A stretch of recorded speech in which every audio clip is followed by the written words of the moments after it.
জামায়াতে ইসলামের যে লিডারগুলোকে হত্যা করা হয়েছে প্রত্যেকটা হত্যাকাণ্ড সম্পূর্ণ মিথ্যা ছিল। বলেন কি বলছি বলেন, আবার বলেন।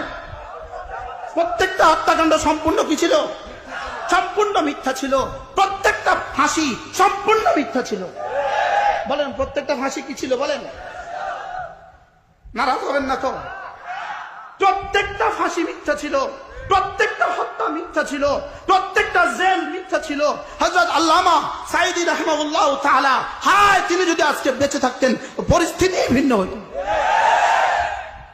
তাকে যে নির্মমভাবে হত্যা করা হয়েছে এই ইতিহাস বাংলাদেশের মানুষ জানে না। এই ইতিহাস বাংলাদেশের মানুষ কি জানে না?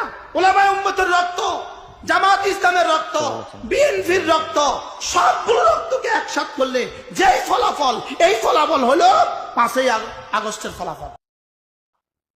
বন্ধুরা, আপনারা শুনলেন ভিডিওতে মুফতি মুস্তাকুর নবী সাহেব অসাধারণ কথা বলেছেন। জামায়াতে ইসলামের নেতাদের সঙ্গে যে অবিচার করা হয়েছে সত্যি এটা বাস্তব। এই ভিডিওতে মুফতি মুস্তাকুর নবী সাহেব দারুণ কথা, সত্য কথা বলেছেন। ভিডিওটি ভালো লাগলে অবশ্যই শেয়ার করে সকলের মাঝে ছড়িয়ে দিবেন।